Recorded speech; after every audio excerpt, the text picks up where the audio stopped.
آج جو مسلمان بچی سیدہ خدیجہ کو فالو کرنا چاہتی ہے تو وہ بھی محمد صلی اللہ علیہ وسلم کے کردار جیسے لڑکے کو اپنے لیے ضرور منتخب کر لے. آپ کو فالو کرنے والا یقیناً بے حیا اوباش نہیں ہو سکتا. وقت آگے بڑھنا شروع ہو جاتا ہے اور آپ بھی جانتے ہیں دور کوئی بھی ہو ماں باپ کو شادی بیاہ کی فکر لاحق ہو جاتی ہے.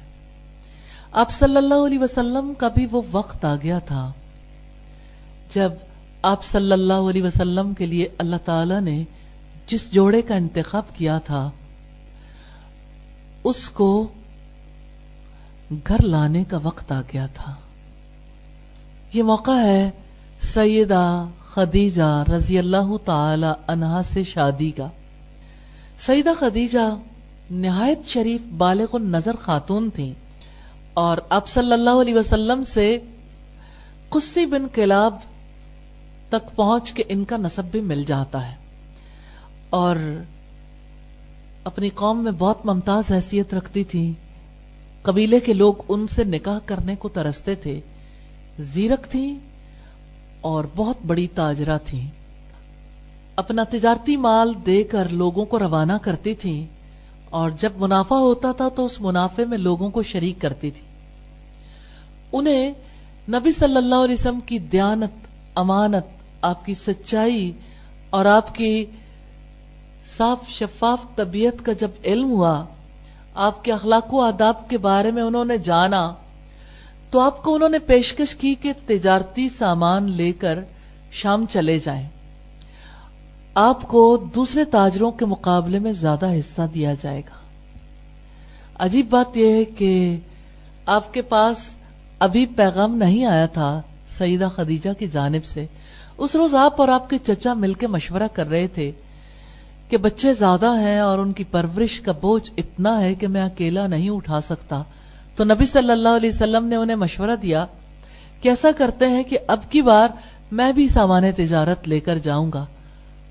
تو ابو طالب نے کہا کہ پھر ایسا کرو کہ سب سے اچھی تجارت کرنے والی مکہ میں تو ایک خاتون ہے جو لوگوں کو بہت زیادہ منافع دیتی ہیں اور جن کے پاس آپ جاؤ گے ان کا سامان تجارت لے کر چلے جاؤ تو وارے نیارے ہو جائیں گے. ابھی وہ دونوں یہ گفتگو کر رہے تھے کہ قاصد نے اندر آنے کی اجازت چاہی. ابو طالب نے پوچھا کیسے آنا ہوا؟ تو انہوں نے جواب دیا ان سے کام ہے. تو آپ نے کہا کہ کہیے کیا کام ہے؟ انہوں نے کہا کہ خدیجہ چاہتی ہیں کہ آپ ان کا مال تجارت لے کر شام چلے جائیں. کیسے رسول اللہ نے اور ابو طالب نے ایک دوسرے کو دیکھا ہوگا کہ ابھی تو ہم بات کر رہے تھے اور اللہ پاک نے اس کا انتظام بھی کر دیا. ہاں اللہ تعالیٰ اسی طرح سے غیر محسوس تدابیر کے ذریعے سے مدد کیا کرتے ہیں. کیا یوسف علیہ السلام کا کنویں میں ڈالنا آپ کو بھول گیا؟ یوسف علیہ السلام کو بھی تو اللہ تعالیٰ نے غیر محسوس تدبیر سے مصر کے اقتدار تک پہنچایا تھا. تو آپ صلی اللہ علیہ وسلم کو بھی تجارتی سفر سے کس طرح سے عقد نکاح تک پہنچا دیا. یہ واقعات ہیں جو ہم دیکھنے جا رہے ہیں. آپ صلی اللہ علیہ وسلم سیدہ خدیجہ کے پاس گئے، ظاہر کانٹیکٹ ہونا تھا. تو سیدہ خدیجہ نے کہا کہ آپ ہمارا مال لے کر جائیں گے میں آپ کو 2 گنا منافع دوں گی. باقی لوگ اگر 1 گنا دیتے میں 2 گنا منافع دوں گی. نبی صلی اللہ علیہ وسلم پہلے ہی بات کر رہے تھے، راضی ہو گئے. پھر شام کے تجارتی سفر پر جانے کے لیے آپ نے پوچھا جانا کب ہے؟ انہوں نے کہا آج ہی. پوچھا ساتھ کون ہوگا؟ کہنے لگی میسرہ. اور میسرہ کا نام آپ جانتے ہیں، غلام تھے حضرت خدیجہ کے. پھر میسرہ نے جب رسول اللہ کے ساتھ سفر کیا، آپ کے اخلاق کو دیکھا اور جن خارق عادت معجزات کو دیکھا، ایسی کرامات کا انہوں نے مشاہدہ کیا. سیدہ خدیجہ کے پاس واپسی کے سفر میں انہوں نے جا کر عرض کی کہ میں نے یہ کچھ مشاہدہ کیا ہے. اس پر سیدہ خدیجہ بہت متاثر ہوئیں اور آپ صلی اللہ علیہ وسلم کو شادی کا پیغام بھیج دیا یا سیرہ نبویہ کی روایت ہے، آپ صلی اللہ علیہ وسلم کے پاس شادی کا پیغام لے کر آنے والی نفیسہ تھیں، اور جسے عرف عام میں ہمارے یہاں نفیسہ کہا جاتا ہے. آپ صلی اللہ علیہ وسلم کے پاس آئیں، آپ نے اپنے چچا سے تذکرہ کیا، چچا حمزہ سے. انہوں نے کہا کہ آپ کی کیا رائے ہے؟ تو آپ نے کہا اگر آپ لوگ بھی چاہیں تو ایسا ہو سکتا ہے. تو اس طرح سے انہوں نے کہا کہ چلو پھر خدیجہ کے یہاں چلتے ہیں.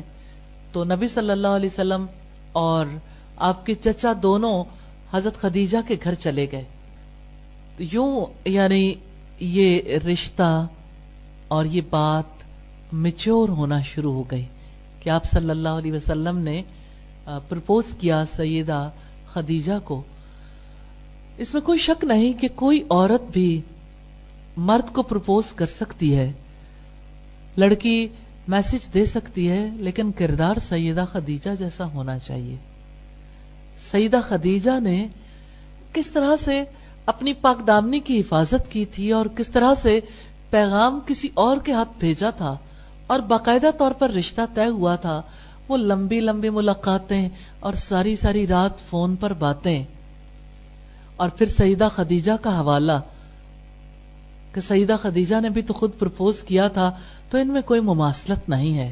اللہ تعالی سے میں دعا کرتی ہوں اس امت کی بیٹیوں کو حیا نصیب فرمائے. میسرہ نے بھی عجیب باتیں دیکھی تھی. میں ایک روایت ضرور آپ کے سامنے بیان کرنا چاہتی ہوں. رسول اللہ شام کے شہر بصرہ میں پہنچے، ایک درخت کے سائے میں بیٹھ گئے. وہاں کا نستور راہب کہنے لگا اس درخت کے نیچے آج تک نبی کے سوا کوئی شخص نہیں ٹھہرا. پھر اس نے میسرہ سے پوچھا کیا ان کی آنکھوں میں سرخ ڈورے ہیں؟ اب آپ سوچئے یہودیوں کو رسول اللہ کے بارے میں کتنا کچھ پتا تھا. میسرہ نے کہا جی ہاں، یہ تو ہر وقت آپ کی آنکھوں میں ہوتے ہیں. وہ کہنے لگا یہ نبی ہیں، آخری نبی.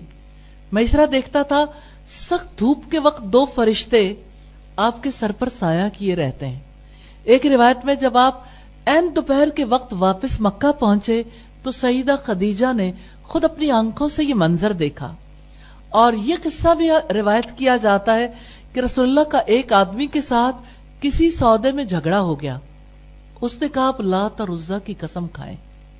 رسول اللہ نے فرمایا ما حلفت بہما قط، میں نے کبھی ان کی قسم نہیں کھائی، بلکہ میں تو ان کے پاس سے گزرتے وقت منہ پھیر لیتا ہوں. یہ روایت ابن اسحاق کی بھی ہے اور ابن ہشام کی بھی ہے. خیر وہ آدمی میسرہ سے کہنے لگا اللہ کی قسم یہ شخص نبی ہے، ہمارے علماء اس کے اوصاف اپنی کتابوں میں لکھے ہوئے پاتے ہیں.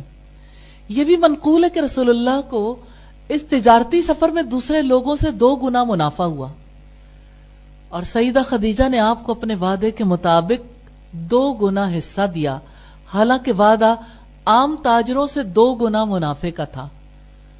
تو گویا آپ کو عام تاجروں سے 4 گنا زیادہ حصہ دیا گیا، کیونکہ منافع ہی 2 گنا ہو گیا. اور 2 گنا تو تب ہوتا جب 1 گنا ہوتا، تو یہ 4 گنا منافع آپ کو ملا. اور سیدہ خدیجہ نے اپنے چچا زاد بھائی ورقہ بن نوفل سے نستور راہب کا انکشاف بھی بیان کیا، جو میسرہ سے انہوں نے سنا تھا کہ اس درخت کے نیچے نبی کے سوا کبھی کوئی نہیں ٹھہرا. اور فرشتوں کے سائے کا تذکرہ بھی کیا. تو ورقہ بن نوفل کہنے لگے خدیجہ اگر یہ باتیں سچی ہیں تو محمد اس امت کے نبی ہوں گے. مجھے بھی علم ہے کہ اس امت میں نبی آنے والا ہے جس کا انتظار ہو رہا ہے. اب اس نبی کا زمانہ آ چکا ہے. میسرہ سے یہ باتیں سن کر ورقہ بن نوفل کی تصدیق سے، تائید سے، حضرت خدیجہ کے دل میں آپ کے حسن اخلاق، آپ کی عظمت، آپ کی جلالت کا یقین بیٹھ گیا. پھر انہوں نے آپ سے شادی کا قطعی فیصلہ کر لیا. ہاں، آج جو مسلمان بچی سیدہ خدیجہ کو فالو کرنا چاہتی ہے تو وہ بھی محمد صلی اللہ علیہ وسلم کے کردار جیسے لڑکے کو اپنے لیے ضرور منتخب کر لے. آپ کو فالو کرنے والا یقیناً بے حیا اوباش نہیں ہو سکتا. میں نے یہ بات خصوصی طور پر اس لیے ذکر کی ہے کہ یہ ریفرنس بچیوں میں بہت زیادہ دیا جاتا ہے کہ آخر ماں باپ ہی ہماری شادی کیوں کریں، ماں باپ ہی ہمارے لیے لڑکا کیوں پسند کریں، ہم خود کر سکتے ہیں۔ کیا حضرت خدیجہ نے نہیں کیا تھا؟ اب یہ کہانی گھر گھر دہرائی جاتی، شاید سیدہ خدیجہ کی کوئی اور بات یاد ہو یا نہ ہو، یہ بات سب کو ضرور یاد رہتی ہے کہ انہوں نے رسول اللہ کو پسند کیا تھا، تو آپ کے اخلاق کو پسند کیا تھا، آپ کی اعلیٰ عادات کو پسند کیا تھا، آپ کی عظمت کو پسند کیا تھا، تو عظیم انسانوں کا آپ بھی انتخاب کر سکتے ہیں۔ الحمدللہ۔